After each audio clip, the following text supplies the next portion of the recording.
All right, check the mic. We are live. Week 16 instant reaction. We just watched the end of a wild Steelers win, 29-24 over the Detroit Lions. Steelers move to 9-6. Tomlin does it again, Sam. Winning record this year. Lions, are they officially eliminated from the playoffs here? What a crazy finish. Amon-Ra St. Brown, a touchdown on a fumble and a recovery, but it's all negated by an offensive pass interference.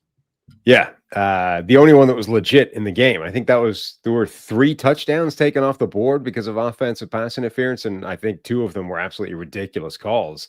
The third one, though, that was legit. He actually extended off, was enough to get him the separation to get the catch in the first place. The other 2, though, were just like running a route, and he ran a route into somebody, and they're like, "Nah, pass. That's a pick. Can't do that." Only you can actually, by rule, you can run a route. The Lions went down the field on a bunch of penalties too. They weren't necessarily bad calls or anything, but tripping. Like it was a wild final drive, all after a doink from Boswell to give the Lions one more chance to score a touchdown to win it. Man, that was a crazy finish. The Steelers, I think this makes next week's game irrelevant, or they could clinch tonight. If the Ravens lose, the Steelers win the AFC North, that would make the next 2 weeks irrelevant. I'm losing track of my playoff implications here. The chat also wanted a ruling. Why is the game over on the offensive pass interference, even though there was a negated touchdown?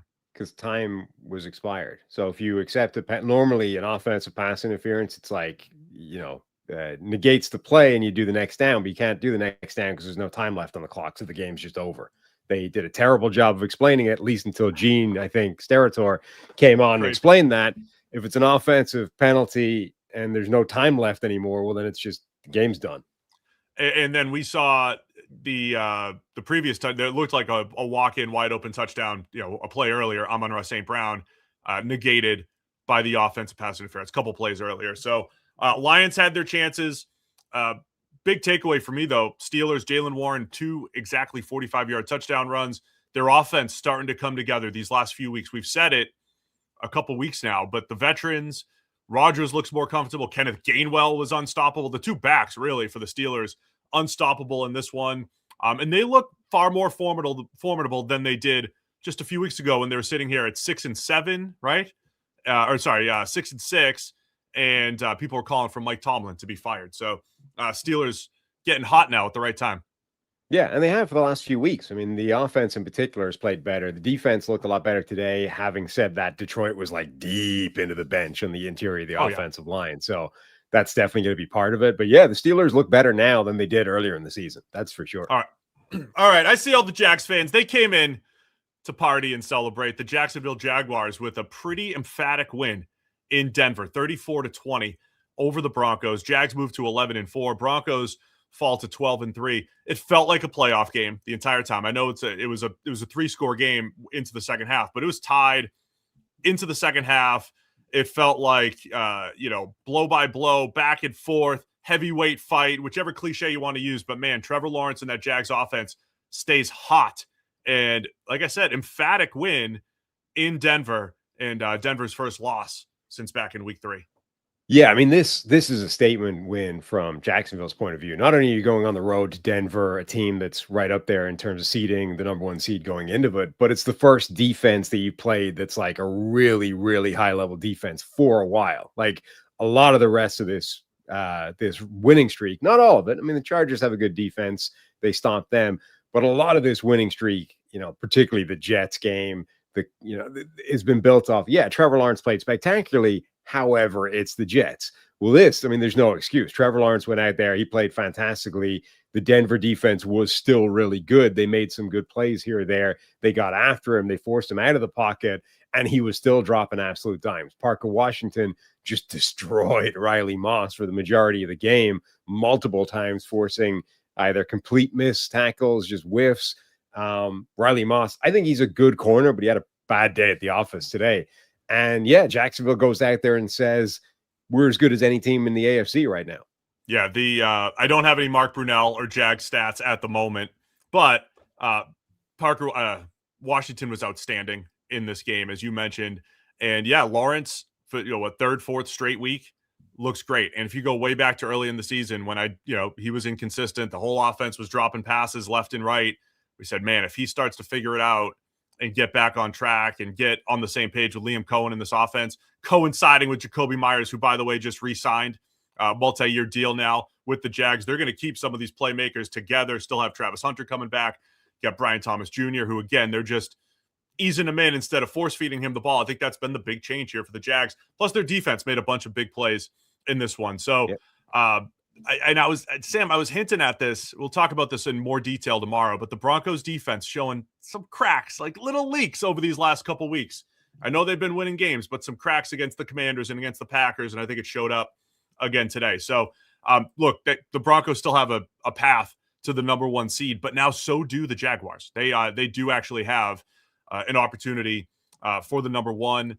The Chargers are right in the mix for the AFC West as well, technically. So there's a lot going on here in the AFC. So credit the Jags for getting the win in Denver. Let's talk Chargers back in the 1 o'clock window. It's kind of a similar game with the Cowboys. Both teams coming out swinging. It was a shootout. What was it? 17-17 at the 21-17 at the half. Chargers. In Dallas got up 17-14 in the second quarter, and then the Chargers defense, who was getting picked apart by Dak in that offense early on, Chargers defense started to make some plays and looked like the Chargers defense we're familiar with. Yeah, I mean, again, the Dallas defense is not good. I think it was pretty much expected that the Chargers were going to have a lot of success on offense, and then the question would just be, well, how much success would their defense be able to have slowing down Dak Prescott and the Cowboys offense, which has been very good all the way through this season? And I mean, the answer is just enough, right? They gave up some, and Dak Prescott and the Cowboys offense definitely had some nice plays, George Pickens in particular, but they had everyone chipped in with a little bit. But the Chargers were able to make enough plays on defense to just give them some breathing space. Justin Herbert, elite game, 23 of 29 for 300, 2 touchdowns. MVP. Look, Cowboys offense. What's that? MVP. Oh, you want MVP? Yeah. He's got the stats now. It's not just him dying behind an offensive line. Wasn't sacked. And look, we might have to pull out the Cowboys defensive stats again because they're probably historically awful. Again, matching what they were doing earlier in the year. But a good offensive performance for the Chargers with Quentin Johnston with the one-handed catch, Trey Harris, the second rounder, getting involved. They're another team when you start. Lad McConkey got open deep for a touchdown as well. When you start to add up the playmakers that they have, just not only this year and going forward, I think they're still looking good. Matthew Stafford's still the MVP, by the way, in the chat. Just because he lost the other night, you don't have to rip the award away from Stafford. So Chargers are sitting here at 11-4. They have a path, by the way, to the number 1 seed. The tricky one's going to be Denver, I think, play in Kansas City on Christmas night. I don't know where the tiebreakers go, but if the Chargers win next week, they might be playing for at least for the division. We got a lot to unpack this week again, but Chargers 11-4 in the AFC West. The only team in the AFC, I think, that's clinched anything is the Broncos, who have clinched a playoff spot. They're in the playoffs. The rest of the entire playoff picture is still up for grabs. It is tonight. It's out of control right now. And by the way, we talked last night. If you want our Packers Bears instant reaction, that was last night. Talked all about that wild finish. Let's go. The other huge game with playoff implications in the 1 o'clock window. Carolina Panthers now all by themselves in first place in the NFC South at 8-7. They get the 23-20 win over the Bucs. Baker Mayfield picked off to end the game. Little miscommunication with Mike Evans on the game-winning drive, and that was it. Bryce Young, another excellent game. High leverage, big-time throws down the field, and the Panthers, they do it again, man. Get the win against the Bucs. Yeah, I actually felt like this was two, very evenly matched teams, including late in the game when it was like two quarterbacks going to try and get the game-winning drive. Like, both these guys have now become these late-game quarterback magicians. Baker Mayfield struggled with that earlier in his career, and then it's turned it into a strength. Meanwhile, for some reason, Bryce Young, like, the only thing he's exceptional at has been the dude's got like 12 game-winning drives or something so far in his career, despite generally having not been particularly good.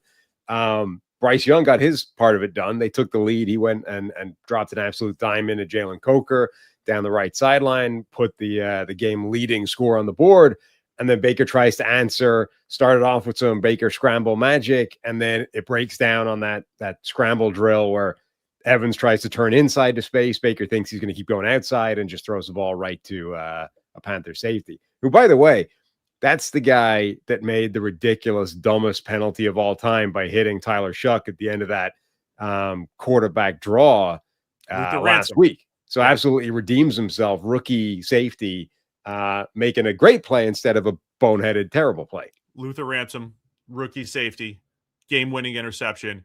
And as I said, key third down scramble drill touchdown for Bryce Young. I mean, the Panthers once again made the high leverage plays in this game. It was a back and forth at a typical Panthers game, Sam. 9 possessions on either side, right? They play this shortened game every single week where mistakes are magnified, whether they're making them or they're forcing them. The mistakes are magnified. You have fewer chances, and the Panthers made fewer mistakes in this one, including the game sealing interception that Carolina gets in this one. Again, we'll break it down tomorrow morning, 9 a.m. We're going game by game tomorrow morning. We'll break it all down in more detail. Let's go Buffalo Bills 23-20, another 11-4 team here. Bills beat the Browns, got a little dicey in the end there, but 23-20. Browns fall to 3-12. Bills go to 11-4. They wanted to pull away. James Cook running all over the place early on with a $117 and 2 touchdowns, but Browns kind of held Josh Allen in the pass game in check. There was a drop touchdown by Dawson Knox. So mistakes by the Bills helped keep the Browns around here. They did. Mistakes by the Bills, and the Browns were able to move the ball in this game. I mean, Shedeur Sanders, the rest of that crew around him, they were actually having some decent success pretty consistently against this Buffalo defense. We got a horrible injury to Quinshon Judkins, who's been spectacular in his rookie season. He's been a really good player for them, particularly when you factor in just how bad that offensive line has been at times. So brutal loss for him. That looked like a nasty injury, which obviously is not good for Cleveland going forward. But this was kind of impressive for them to hang in, have a shot at coming back late in the game. And then the final drive, when they had like one chance to get this done, then it was just immediate pressure through that line. And poor old Shedeur Sanders had no chance the first play. There were like 3 guys in his face immediately. Second play, it was only one of them, but he drove them all the way back basically to the shadow of the goal line. And then they just, I mean, at that point, they were kind of done and there was no way out. They were 3rd and a mile, 4th and a mile, and they just couldn't. They had to get rid of it, never had the chance. But that was a moral victory for the Browns to hang that close against a team like Buffalo. Yeah, it was. And unfortunate for a Browns team that we've been saying all year, hey, look toward next year, and losing Judkins in this game with an injury that could affect next year. And it was a rough one for Cleveland. Buffalo survives. They win the game by 3. They have the Eagles next week and then the Jets in week 18. So they're keeping a close eye on this Patriots game tonight. You know, there's still opportunity for the Bills as well. Everything's wide open. It's all wide open in the AFC. I need some scenarios for tomorrow, Sam. I need all my playoff scenarios. We'll break them all down for the preview show at the end of the week, though. Most of the other games, far fewer playoff implications. So let me just go. Houston Texans 23-21 over the Raiders. Honestly, the Raiders showed signs of life for the first time in a month, and they literally had their first second half lead for the first time since November 2nd. So they did play hard after an early pick 6 from Geno Smith. The Raiders hung tough. We saw Ashton Genty with a couple big plays through the air and on the ground. This was in the defeat. This was the Raiders team we expected to see. We expected them to lose games in a feisty fashion as they did in this one. Yeah, particularly when you factor in it was the Houston Texans defense, right, that's been actually destroying teams the last few weeks. So when you factor in that was the opposition, yeah, this was kind of what we expected to see from the Raiders. Right down to, look, there was a pretty bad mistake in there from Geno Smith, but there was some good in there as well. And Ashton Genty, the great play on the ground, he caught a bomb as well as a big pass down the sideline. Like, we've been kind of criticizing him for dropping the easy stuff on the checkdowns. Well, he caught the big play that mattered. So he put up like the guts of, 200 yards from scrimmage. You've still got Brock Bowers being a menace and a difficult player to cover. Obviously, they threw a ton of attention his way, so other players had to make some plays. We're starting to see signs of life from Jack Besh in the last few weeks as well. A guy that had been basically anonymous for the first half or 2/3 of the season is starting to make some plays now. So there are signs. There are some green shoots for the Raiders. It's been pretty ugly this season, and they may still have to make some fairly wholesale changes, but at least the last couple of weeks, and certainly this, you're like, okay, this was at least respectable. You know, they still lost, but it was respectable. And the Texans did what they've done at various points throughout the year, and really CJ Stroud's career. Big 3rd and 8. It was a 3rd and long to seal the game. Throws a nice pass to Nico Collins right along the sideline. Awesome catch by Nico. Stays in bounds. That sealed it for Houston. For all these teams, right? It's just like talking college football playoff. These teams are flawed. They're this. I mean, every team's going to have their flaws, but Houston still has the defense, despite some of the leaks in this one. Still has the defense, and then 3rd and long. Can you make a key play to seal the game? And not every game's going to be perfect. And the Texans were coming off a run, man. A lot of high leverage games. The Chiefs' emotional win a couple weeks ago. So at least they come out with the win. Still a game behind Jacksonville, and now moving to 10-5. So Houston's hot, Jacksonville's hot. The AFC South, how hard could it be? Pretty difficult, I guess. They're all very good right now. Even the Titans look good today, Sam. 26-9 over the Chiefs. They get their 3rd win, so they're losing leverage when it comes to this number 1 overall pick. But Chiefs, Gardner Minshew tears his ACL in replacing Patrick Mahomes. Chris Oladukin comes in and just wasn't the same for the Chiefs, who were even more beat up than they were when Mahomes was out there. But the Titans played a really clean game, as did Cam Ward throwing the ball. Yeah, we didn't get to see too much from Minshew. What we saw wasn't going particularly well, and then obviously he gets hurt and he's done immediately. So now you're down to QB3, and everything looked pretty rough for the Chiefs at that point. Their defense, I think, was actually doing a reasonable job. Certainly early in the game, they were trying to light up Cam Ward. And again, the last few weeks, you're seeing Cam Ward incrementally take these steps and getting better and better and more comfortable week on week. And Spags came after him with a bunch of blitzes in this game and a bunch of heavy pressures. And I mean, at least one of those plays, the bomb to DK down the sideline, like amazing play under heavy pressure against the blitz. Cam Ward just gets out of it, buys himself enough time, and then delivers an absolute strike. Like this was kind of like the Titans, I think, that people expected to see, which is really talented big play threat in Cam Ward. The backfield of Pollard and Spears is dynamic and dangerous. And then, maybe they don't have enough talent everywhere else to win on a consistent basis, but they should be able to at least make some big plays emerge from somewhere. And that's what they've been doing the last few weeks.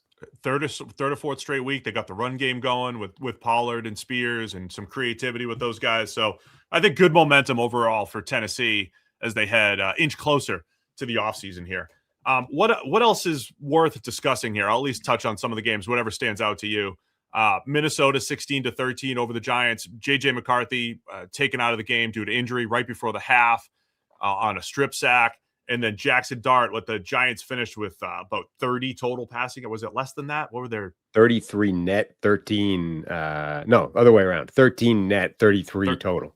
13 net passing yards. Yeah, Jackson Dart finishes the game 7 of 13 for 33 yards, sacked 5 times in this one. Yeah, another game where the Vikings defense rather was making miracles happen. I mean, they had that weird run early in the season where they sort of hit a stretch where people had found them out and were exploiting them or were able to move the ball and attack them. And then they bounced back. And since that point, like this has been one of the best defenses in the NFL.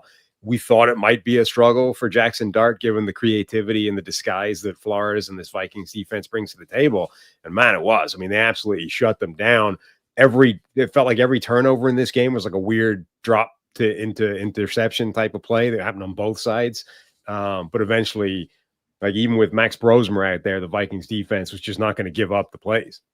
This game had 106 total plays, Sam. The Vikings ran 58 and the Giants Raiders dream. 40. Oh my God. That's what it's like. Army Navy. It's a service academy game in play totals.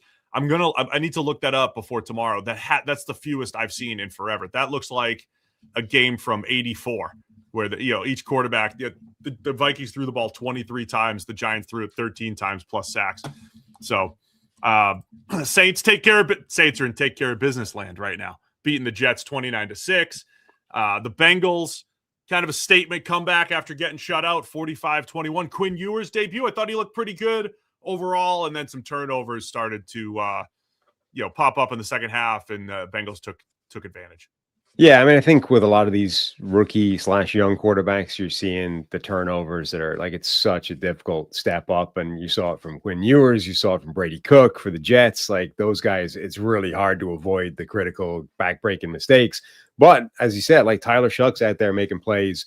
Taysom Hill hit some unique record of like befitting his status as an unprecedented weapon since like the early years of the game. But in the Super Bowl era, he's now the only player in NFL history to have at least 1,000 rushing, passing, and receiving yards. Went over the 1,000 receiving today, and was the guy that hit the deep bomb to Olave late on.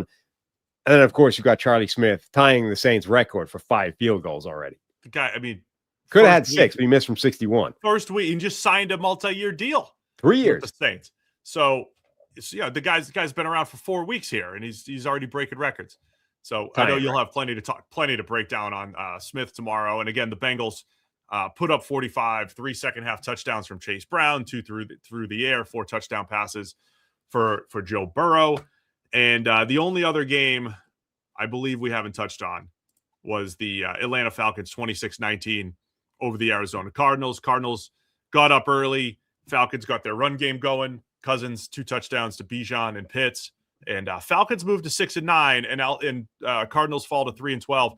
I'll just say I think the Falcons might be saving coaches and front office with a strong finish potentially, and I think that could be important for that regime. Yeah, it was a kind of weird game where like the Cardinals defense showed up much more impressively than they had been the last few weeks, so they've just been getting wrecked. And Bijan Robinson just looks phenomenal. That was the big thing from the other side, from that side of the ball, rather. But yeah, it was a close, fun game actually, back and forth between the two of them. And then C.J. Henderson, former first rounder, diving interception to seal it for the Falcons. Any game we touched on every game. We did. We gave a little love to everybody. We'll have the full breakdown tomorrow, as I said, 7 a.m. You've got the crazy Thursday night game, Seattle and the Rams. You have the wild Saturday night game, the Packers and the Bears. We still have Sunday night football with the Patriots and the Ravens. So plenty to talk about tomorrow at 7 a.m. And we might be, I got my Christmas sweater on. We might even be a little festive tomorrow. A little gift exchange tomorrow morning, Sam. It's a big day. Yeah, which as I think you said 9 earlier, 7 a.m. 7 a.m. tomorrow. Yeah, do not come at, it's 9 somewhere, but 7 Eastern. I mean, if you come at 9, we'll still be doing the show because God knows we won't finish by then, but you'll have missed a lot of it. Yeah, show up at 7 with us. Yeah, if I have to be up early, so do you. Gift exchange, Christmas outfits, the whole 9 yards. The whole thing. And then this week we have a maybe show on Wednesday. That's Christmas Eve morning. Maybe we'll do a preview, and this week's preview show is going to bounce to Friday. We're going to preview all the action Friday, Boxing Day, that whatever it's called over in Ireland, the 26th. Stephen's Day. Stephen's Day. I should know. It's my name. All right. That it for us? Yeah. Enjoy Sunday Night Football. We'll see you tomorrow morning, 7 a.m. Check the mic.